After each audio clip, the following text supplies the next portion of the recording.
নমস্কাৰ বন্ধু বান্ধৱীসকল পুনৰ এবাৰ সকলোকে স্বাগতম জনাইছো আন এটি জব ইনফৰমেটিভ ভিডিঅ'লৈ আজি লৈ আহিছো আন এটি জব ইনফৰমেশ্যন আপোনালোকৰ বাবে এডভাৰটাইজমেণ্টটো আহিছে পঞ্জাৱ নেশ্যনেল বেংকৰ পৰা টোটেল ২৭টা পদৰ বাবে তেওঁলোকে আবেদন বিচাৰিছে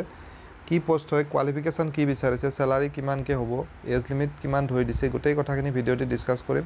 ইনফৰমেটিভ যেন যদি পায় তেনেহ'লে ভিডিঅ'টি লাইক আৰু শ্বেয়াৰ এটা কৰিবলৈ নাপাহৰিব যদি চেনেলটো এতিয়ালৈ সাবস্ক্ৰাইব কৰা নাই তেনেহ'লে সকলো ধৰণৰ চাকৰিৰ বাবে চেনেলটো আজিয়ে সাবস্ক্ৰাইব কৰি থব এতিয়া আমি ডিটেইলছখিনি আলোচনা কৰিছোঁ এখন অফিচিয়েল এডভাৰটাইজমেণ্টখন আপোনালোকে চাগে স্ক্ৰীনত দেখিছে আৰু যেটো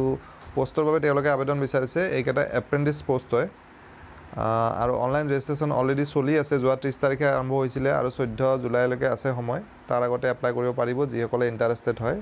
বাকি ডিটেইলছখিনি এটো ষ্টেট ওয়াইজ দিয়া আছে টোটেল ভ্যাকেন্সি যেটো 2700 গতিকে ষ্টেট ওয়াইজ ভ্যাকেন্সিখিনি ইয়াত দিয়া আছে মই অসমৰখিনি দেখাই দিছো আপোনালোকক অসমৰ ডিব্ৰুগড় গুৱাহাটী যোৰহাট নগাঁও আৰু শিলচৰত ইয়াৰ ভ্যাকেন্সি আছে তাৰ পাছত যেটো ইয়াৰ এজ লিমিট দিছে এটো মিনিমাম 20 ইয়াৰ্ছৰ পৰা এপ্লাই কৰিব পাৰিব 28 পৰা 28 ইয়াৰ্ছলৈকে থাকিব আৰু ৰিলেক্সেশন আছে এজ পাৰ যেটো গভৰ্ণমেণ্ট নৰ্মছ হয়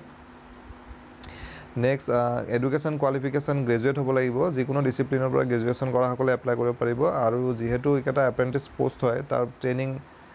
হ'ব তাত টোটেল 50 উইকছৰ হ'ব অন দা জব ট্ৰেইনিং আৰু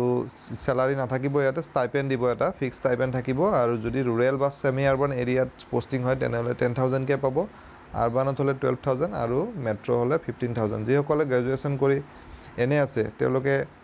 এপ্লাই কৰিব পাৰে কাৰণ চাকৰি যেতিয়া পাব তেতিয়া পিছৰ কথা এতিয়া এট লিষ্ট এপ্ৰেন্টিছশিপটো কৰি থলে তেওঁলোকৰ বাবে সুবিধা হ'ব আৰু এপ্লাই কৰিব লাগিব PNB যেটো অফিচিয়েল ওয়েবসাইট pnbindia.in তাত গৈ পেলাই আশা কৰিছো ভিডিঅ'টি জৰিয়তে আপোনালোকৰ মাজৰ এজন হলেও ক্যান্ডিডেট উপকৃত হ'ব পুনৰ এটা নতুন ভিডিঅ' লগ পাম ধন্যবাদ